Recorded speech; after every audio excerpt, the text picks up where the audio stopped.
ሰላም እንዴት ናችሁ? እውነተኛ ጀግና ማን ነው? እውነተኛ ጀግንነትስ ምንድን ነው? እውነተኛ ጀግንነት ያለው ስቃያችሁን ተቋቁማችሁ ማለፋችሁ ላይ ነው።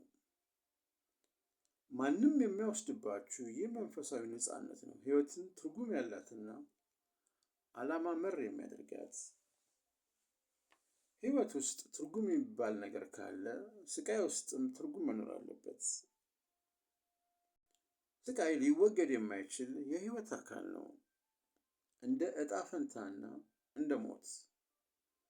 ያለ ደስታ፣ ያለ ስቃይና ያለ ሞት የሰው ህይወት ሙሉ አይሆንም።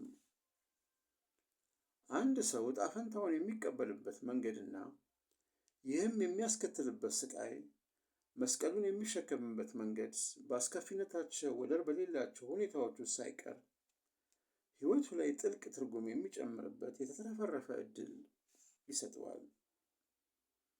ህይወቱ ደፋር፣ ክቡርና ከራስ ወዳድነት የጸዳ እንደሆነ ሊቆይ ይችላል።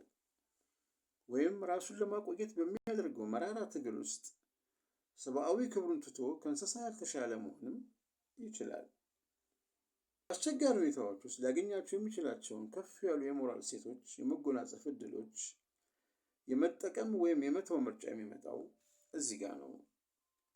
ምርጫው ሰውየው ለሚደርሱበት ስቃዮች ይመጥን አይመጥን ይወስናል። እነዚህ ሀሳቦች የማይጨበጡና ከእውነት ህይወት በጣም የራቁ ናቸው ብላችሁ እንዳታስቡ።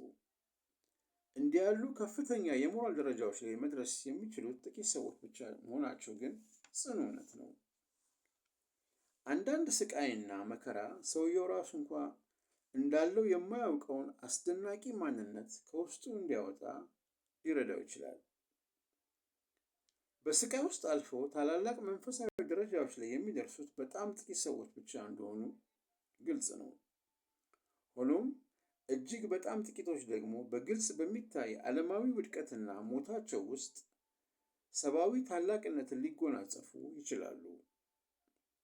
መሃል ሰፋሪዎችን ደግሞ ቢስማርክ የተባለው ፈላስፋ ህይወት የጥርስ ሐኪም ጋር እንደመሄድ ነው፣ ሁልጊዜም የባሰ ሊመጣብኝ ነው እያላችሁ የምትጠብቁት ግን ሕክምናው አብቅቷል ሲል ገልጾላችኋል።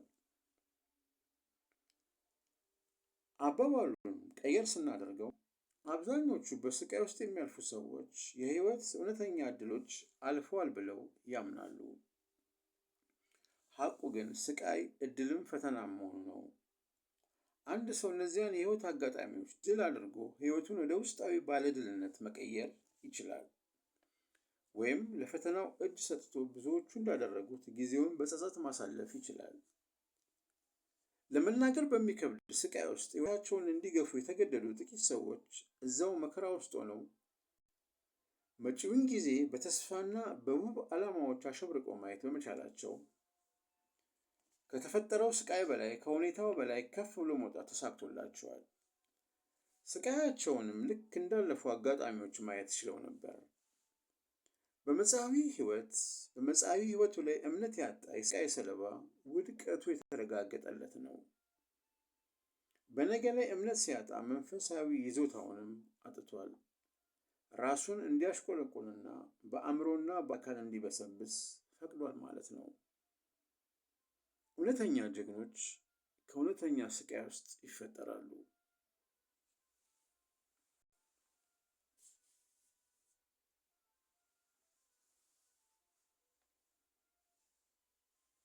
ከዚህ እጅግ አጭር ቪዲዮ ጠቃሚ ነገር እንዳገኛችሁ በመተማመን ላይክ፣ ሼር፣ ኮሜንት እና ሰብስክራይብ በማድረግ ቤተሰብ እንድትሆኑ ስንጋብዛችሁ እንደተለመደው በታላቅ ፍቅርና አክብሮት ነው።